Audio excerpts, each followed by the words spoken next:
Our mission is to inspire, educate, and motivate young people across the Caribbean. This is the Vision Seekers podcast, where views collide, founded by Amanda Webley and Shawala Richards during the COVID-19 pandemic. But VSP is more than two. We are a team dedicated to seeking out and presenting solutions to the problems that matter to you through open and honest conversations. Stay tuned.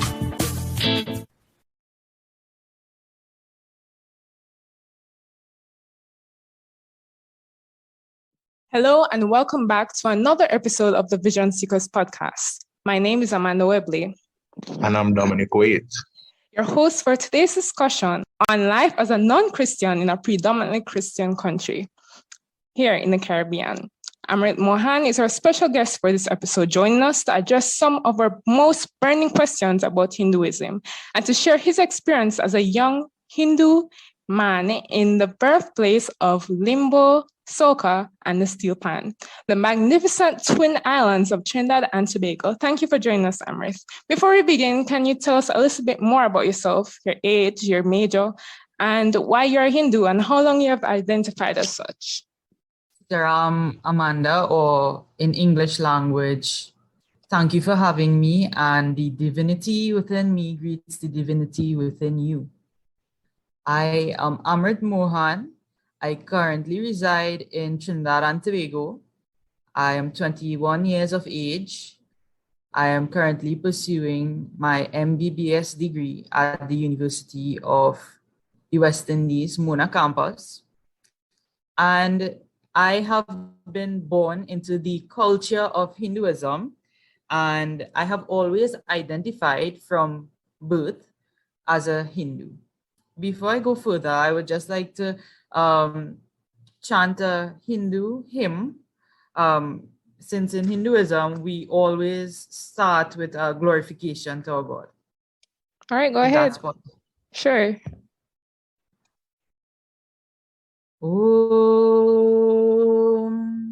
Om Sri Ganeshaya Namaha. Om Sri Saraswatyai Namaha. Om Sri Guru Charana Kamalebhyo Namaha. Govindaye Namo Namaha. Om Namaha Shivaya. Om Sri Dum Durgaya Namaha. Om Shanti, Shanti, Shanti. Obeisance to that form of God that removes obstacles. Obeisance to that form of God, or goddess rather, who is the bestower of knowledge and intellect. Obeisance to our teachers and leaders. Obeisance to the calm form of Lord Shiva, and obeisance to the feminine aspect of creation. And may peace be upon all of us. Sitaram. Thank you for that, Amrith. You mentioned in your chant the creation. Christians have the story of Adam and Eve in Genesis. How do you believe the universe and all its inhabitants were created? Well, Amanda, in Hinduism, we believe in oneness and a one God identity who, took many manifestations for different purposes. So with regards to the Adam and Eve story, how creation began for us was at the beginning of time, there was a column of light, and there were, again, two persons, two male aspects, one called Brahma and one called Vishnu. Brahma being the creator and Vishnu being the sustainer. And, they, like normal individuals, they had a difference in opinion with regards to who is superior to whom. And they were arguing for quite a while. And in the center of them appeared a pillar of light. Now, when I say light, I mean energy. So we cannot see energy, but we can feel it for sure. So light representing this divine cosmic energy stood between these two persons, the creator and the sustainer, of which both of them came from this energy source. Again, if I refer back to a popular saying, energy is not created and it is not destroyed, but transferred from one form to another. Yeah, we learned that in physics. That's one of the theories, right, Dominic? Chime in here. Yes, definitely one of the principles of I think it's the conversion of the energy of matter, something like that, something along that lines. Energy Yeah. can never be created or destroyed, but can be manifested from one form to another. You're right, Amrith. Definitely, Amanda. Which brings me to the popular concept that Hinduism is not really a religion per se. It is a way of life. So it is a culture that we follow. When it came to the western part of the world, because again, it would have traveled from the east, it was known to be a religion on the western hemisphere. But on the east, again, it is known as a culture or a way of life. And this identity of Hinduism is not there, but it is referred to as Sanatan Dharma, which means the culture of eternal bliss and truthfulness. And again, you can see that Hinduism isn't based on, only logic and only day-to-day phenomena, but it is based on some scientific principles. So maybe you can get the essence of that from what I said. Very much so, Amrith. Another question I wanted to ask was, do you believe in life after death? In some version of heaven or hell, like eternal suffering or eternal bliss? Hindus do believe in some version of hell and heaven. We do not have per se a special place called hell and a special place called heaven. Hindus believe that this earthly plane is both heaven and hell, but it's up to you as an individual to make it your heaven or make it your hell by the actions that you commit. And with the question of life after death, definitely we believe in something called karma. And I believe it's Newton's, I can't remember if it's Newton's first or third law that says that for every action, there's an equal and opposite reaction, in saying that what you put into the universe is that of which you should expect back to you. So what good deeds you give into the universe, good deeds will come back to you. And if by a chance you perform any bad deeds, those bad deeds shall come back to you. So definitely some concept of life beyond death. We believe in also something called 7 heavens, but not the heaven that is commonly known to everyone. When we say 7 heavens, Christians. Yes. Yeah. Okay. So when we speak of 7 heavens, we speak of 7 different energy levels that one can attain.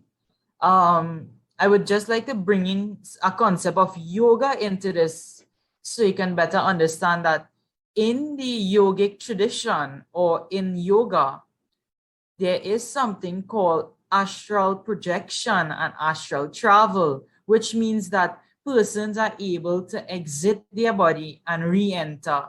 Now, this concept of entering their body and leaving their body at any time may be, very strange to people outside the Sanatan Dharma faith, but it is very much alive and very true for those of the believers.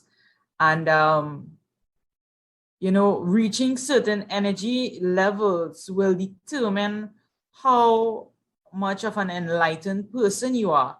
Because if you were to go to any part of India right now and you meet, per se, a spiritual head who has no, how should I say this, secular knowledge, who has not been to primary school, secondary school, or university, and when you speak to them, the answers they give you, you wonder if they have a degree or a master's in certain fields. But it's based on meditation, and that's that level of enlightenment that these great masters, would get these answers from. Amrith, you mentioned karma. That's a word that we use regularly, well, Westerners, on a regular basis, karma. So I want to know, would you agree with this statement that bits and pieces of Hinduism has been hijacked by the West and Western media? For example, words like karma and practices like doing henna for weddings and the bindi. Do you think that your culture is appropriated, for example, by Americans and people in Europe rather than appreciated? I think that,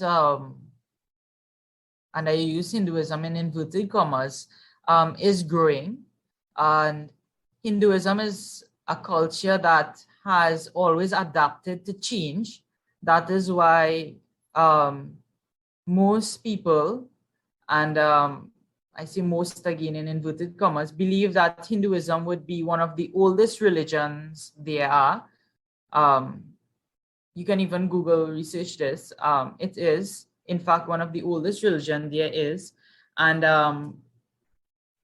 that's how we move forward, when we spread, when we diversify. But the main thing I think that there is to learn and remember is that the concepts, because it is similar to making a pot of stew. Many cooks would have different methods, and they may also taste different, but in some way, on some level, also the ingredients may be different, but on some way and some level, they all are the same. Because if I make a stew, it might taste different to when you make a stew. But if we compare that to curry, it's completely different, but they both are stews. So when we speak about henna and karma and all these words, maybe the Westerners have put some sort of their own meaning to it, but they have retained some of the original meaning to it. And I think that it's a work in progress, because Hinduism was not always something that was accepted, popular, or accepted, right? Accepted, but now that the world is learning about it and learning about the culture, I think more acceptance is given to the culture.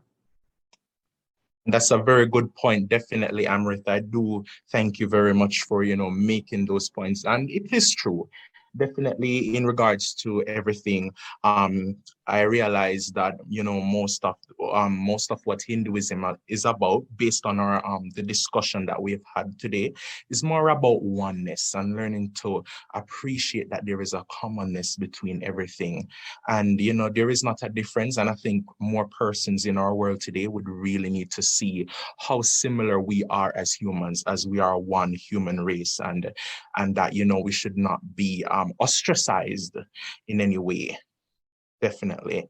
And I am gonna ask a question definitely in regards to in regards to one of the pointers, one of the most frequently asked questions about Hinduism. How would you respond to someone who claims that Hindus worship idols?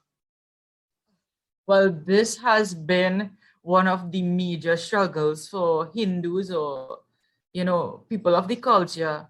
And why I think that everyone takes offense, who belong to the religion or who identify as Hindus, why they take offense to the statement is because and I use this in inverted commas again, when we refer to a statue as an idol, it means that the statue has no life in it. But in Hinduism, we have something called prana pratishtaha ceremony, which means breathing life into something. And when I say breathing life into something, I don't mean actually a heart beating or blood running through the veins. but making that object an energy point for Hindus. And again, these concepts of idols and statues and murtis, also according to Vedanta, or one of the popular books in Hinduism called the Vedas, probably coming from Rig Veda or Atharva Veda, one of the 4 books, the concept of energy point. These statues that have energy in it is really there to help us to focus on the God, the supreme God. For example, I know for a fact I have a Christian brother who tells me a lot of the time that, and I don't know if this is true, so you can correct me, that, the Bible condemns, worship to idols. And, this concept of, worshiping Right. it. Yeah, that's one of the 10 commandments in the Bible. I believe that's the third commandment. Right. So Yeah. when we hear that, Hindus pray to idols, it's not that we pray to the idols. We look at the statues or the murtis. The proper name should be murtis, right? So we look at these murtis or this representation or the symbol of God, so that we can control the mind, because it doesn't, to us, it does not make sense you go to a temple or you go to a religious place and you go there to pray, but you're thinking about the children, you're thinking about what you have to cook, meal prep for the week, gym, I have to cut my hair. So when we go to these places of worship, we have symbols of God so that we can, visually we can connect with the God. It's very difficult. Centered. Right. Okay. So, for many of us, it is very difficult to control the mind. So those of us who are not so able, who have not reached those levels as yet, would, be able to focus themselves more easily. So when we say idol worship, Hindus don't worship idols. Probably the ceremonies and the rituals that we perform to these murtis are only scientific, and they are not to say we are praying to God. We are trying to preserve that, because you would notice that many of the murtis are made out of something called marble or stone. And the things that we offer on these statues are things full of fat. And if you Google this, you will find it that fat or oils actually help rock to be preserved. So when we do these rituals, it's not, per se a worshipping of it. It's really to preserve what we already have. That's why if you go back into history, you will see that many of our temples and our shrines are thousands of years old, Right, Amrith. Dominic, you wanted to say something? Not really, but definitely. Sure. Let me go ahead and ask the question. And No. Like, I still want to say on this point. Amrith, I said that the commandment is actually the second commandment. Correction. But a point I want to make is that it's funny because in the church, in Christianity, we always have symbols of God in our churches. For example, the crucifix, and Roman Catholics have martyrs, and there's often that. People could interpret the Pope as a idol, I guess, but it all comes down to misunderstanding. And when you explain exactly what you believe, I'm like, how can you, if you really listen to a Hindu and experience the culture, how could you imagine, how could you think that it's an idol that you're worshiping? So it's very interesting, this conversation that we're having. Dominic, you can go ahead. Definitely, and I really do appreciate the points, Amrith. It's very interesting, and it comes right back, comes full circle back to everything that we were discussing today in terms of oneness and how to appreciate, the differences that is in us, because even in differences, there is unity. Just a short point that I wanted to make, definitely. Back to you, Amanda. Right, still on this point of division. As human beings, we are always finding new ways to divide ourselves through religion, through race, class, orientation, and gender.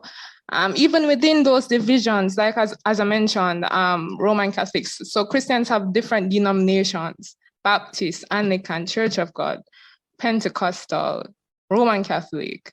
Black people separate themselves: light skin, mixed skin, dark skin. So in Hinduism, is there such things as separation amongst people?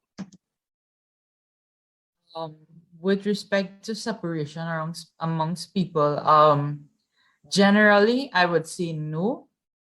But then people might say that's quite contradictory, because there are those who would follow or worship or respect a certain form or aspect of God. For example, in the Christian faith, there are those who believe in the Virgin Mother Mary, and then there are those who believe in only the Father or God himself, and then there are those who believe in Jesus Christ alone. And when I say divided, I say that there are many gods in Hinduism, many forms of God rather, but essentially all the forms came from one source, and it's to that source that we believe in and we pray to. If you go to a Hindu right now and you ask, who do you pray to? They might say Mother Durga or Mother Kali or, Kalbhairava or Lakshmi or Saraswati, these many gods, But when you ask them why, they would tell you that, this particular energy or this particular form is to their likeness. Again, I want to come to the point that in Hinduism, we have something where it's solely based on, God appearing or God manifesting in forms to suit the needs of humanity. Because if a non-Hindu were to meet me and they see a picture of a God who has a monkey face or an elephant face, they would ask me if I'm worshiping animals.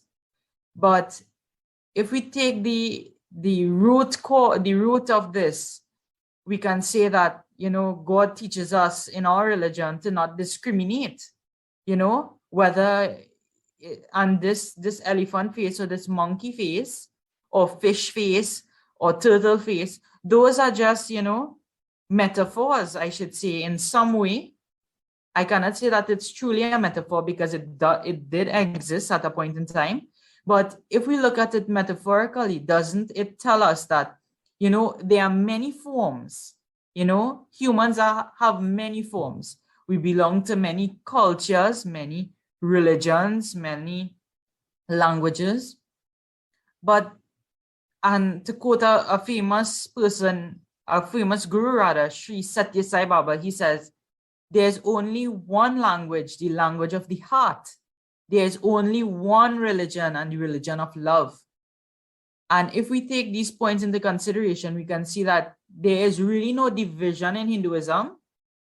And by extension, there should not be, although there should not be a division in the world, because all of us may speak different languages, but we are still human.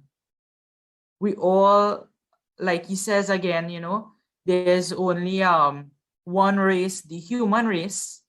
It shouldn't be belonging to the Indians or the Africans or the Chinese, So it's all about oneness again. Wonderful that you made that point. We're all one race. But I want to know, have you experienced discrimination personally because of what you believe? Definitely, Amanda, definitely. Yeah, I understand. When I attended should I say, high school, I had a lot of discrimination to deal with. But for those who know me, and I wish due to COVID, we have not been face to face as yet. But In time, very soon. I wish you guys would have gotten to know me. There's 3 years left. What are you saying, Amrith? There's still time. No, but if for those who know me, they would know that I follow a very strict culture. For example, the wearing of a tilak, or as commoners or others who do not belong to the Hindu religion would say, a spot on the forehead. You know, many times I would go to school and children would pass and say, you have something white on your head, rub it off. Or I have something red on your forehead, rub it off. And, you know, this is just something culturally that I grew up with. So I always apply that mark because to me, that mark would mean something. And going to school, you know, discrimination against that. At a point in time, one of my best friends actually told me at a point in time, she was a Christian. And after probably about 2 years of friendship, she said, you know, I can't be friends with you anymore. And I was like, why?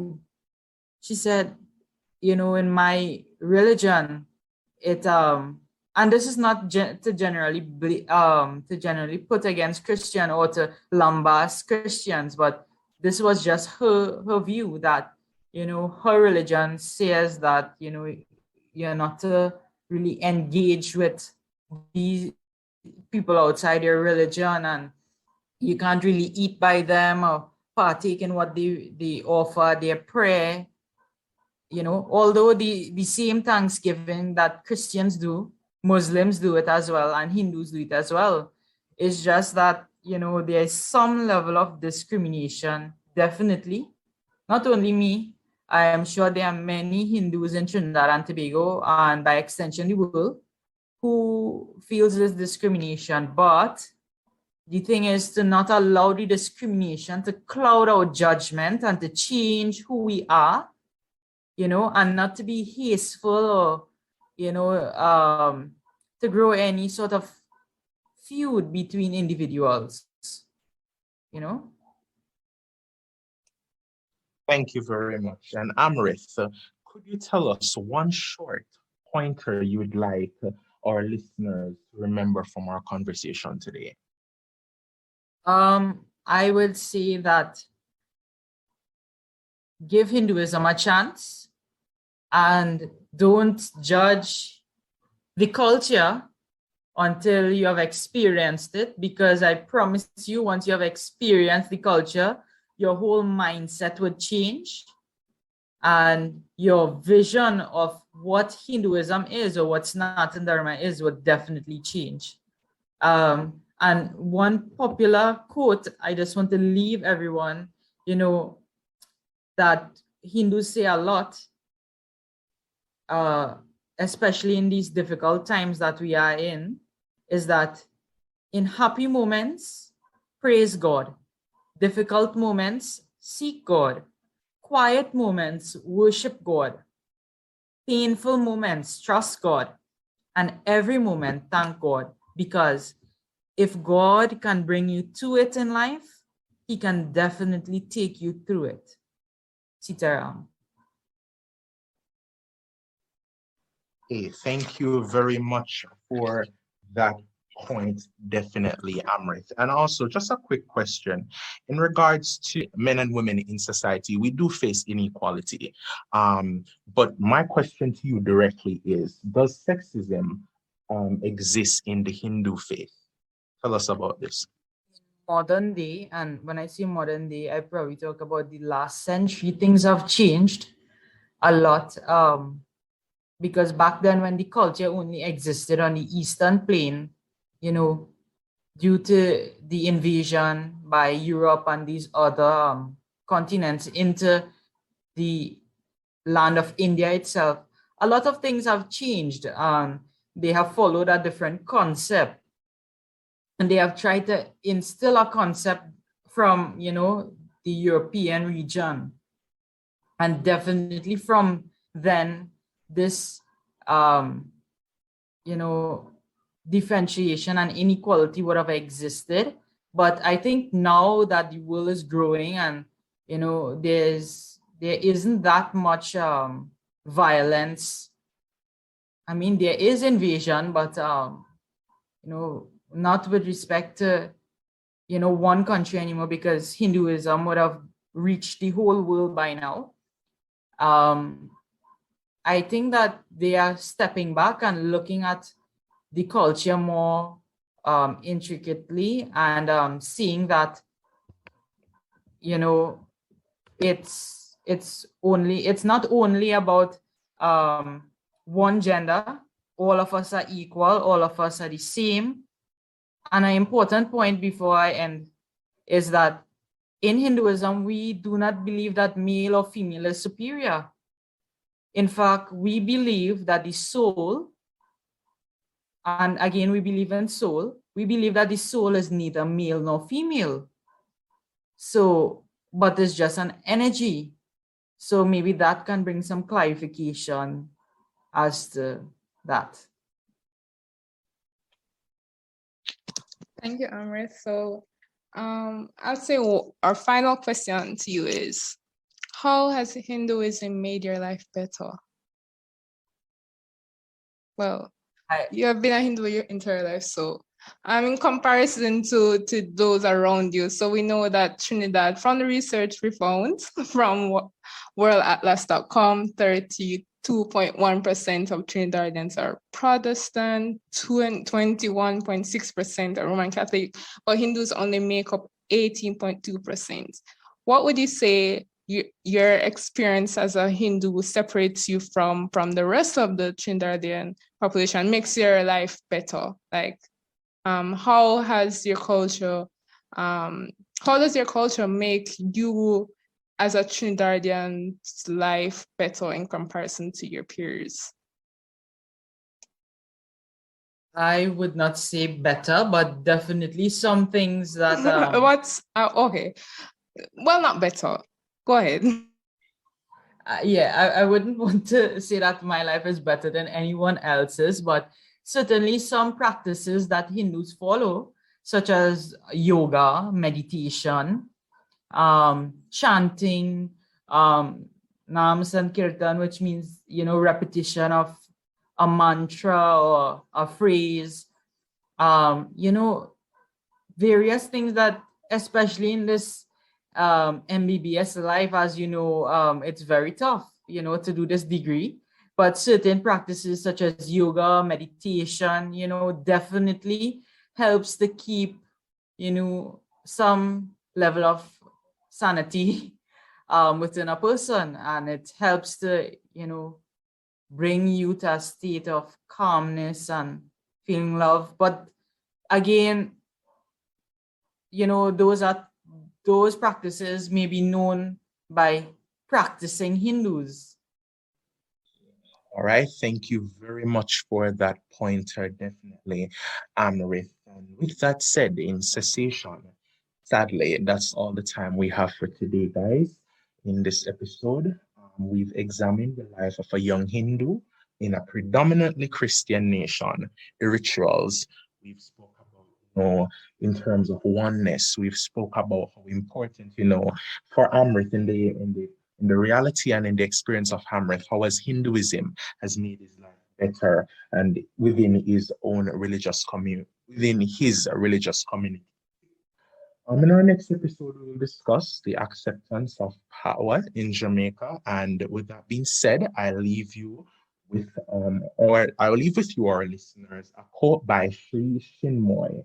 If we live in our oneness, we will feel the essence of all religions, which is the love of God.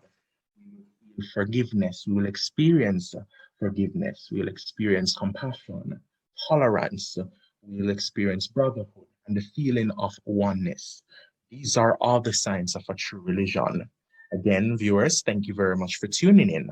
And until next time, walk good. This has been an episode of the Vision Seekers podcast. Together we can create a society that benefits us all. Send us an email at thevisionseekers.podcast@gmail.com. Find us on YouTube and Instagram at The Vision Seekers Podcast and follow us on Twitter at Vision Seekers JA. We look forward to hearing from you.